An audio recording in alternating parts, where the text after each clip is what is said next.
നമ്മുടെ വീടിന് ബർക്കത്തുണ്ടാകാൻ വേണ്ടി അനസ് ബിൻ മാലിക് റളിയല്ലാഹു തആല അൻഹുവിനോട് പറയുകയാണ്.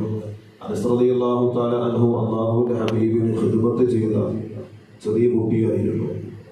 അനസ് റളിയല്ലാഹു തആല അൻഹുവിനെ വിളിച്ചിട്ട് അല്ലാഹുവിന്റെ ഹബീബ് നബി സല്ലല്ലാഹു അലൈഹി വസല്ലം തങ്ങൾ പറഞ്ഞു, യാ ബുനയ്യ, എന്റെ പൊന്നു മോനെ, ഇദാ ദഖൽത അലാ അഹ്ലിക ഫസല്ലിം, നീ നിന്റെ വീട്ടിലേക്ക് നീ പ്രവേശിച്ചു കഴിഞ്ഞാൽ അസ്സലാമു അലൈക്കും എന്ന് സലാം പറഞ്ഞിട്ട് നിന്റെ വീട്ടിലേക്ക് നീ പ്രവേശിക്കണം.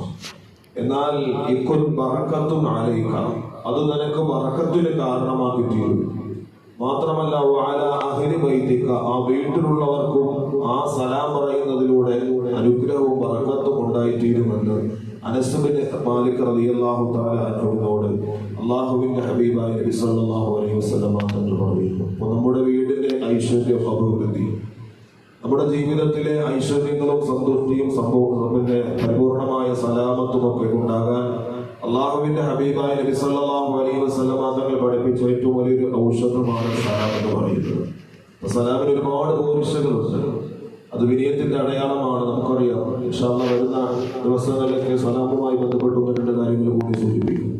അപ്പൊ അതുകൊണ്ട് തന്നെ നമ്മുടെ ജീവിതത്തിലെ, നമ്മുടെ കുടുംബത്തിലെ എല്ലാവരും അവർക്ക് ഐശ്വര്യവും അഭിവൃദ്ധിയും ഉണ്ടാകാൻ അള്ളാഹുവിന്റെ ഹബീബായ നബി സല്ലല്ലാഹു അലൈഹി വസല്ലം തങ്ങൾ പഠിപ്പിച്ച ഏറ്റവും വലിയൊരു മർമ്മപ്രധാനമായ കാര്യമാണ് അസ്സലാമു അലൈക്കും എന്നുള്ള സലാം പറയുക. അസ്സലാം രക്ഷയാണ്. സലാമിന്റെ അർത്ഥം തന്നെ രക്ഷയാണ്.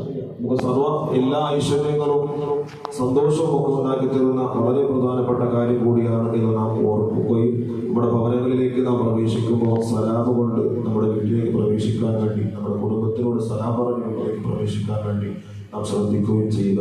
അല്ലാഹു സുബ്ഹാനഹു വ തആല നമ്മെല്ലാവരെയും അനുഗ്രഹിക്കുമാറാകട്ടെ. സലാമത്തും സന്തോഷവും ഒരു ലോകത്തും അല്ലാഹു നമുക്ക് എവർക്കും നൽകി അനുഗ്രഹിക്കുമാറാകട്ടെ. വആഖിറു ദഅ്വാനാ അൽഹംദുലില്ലാഹി.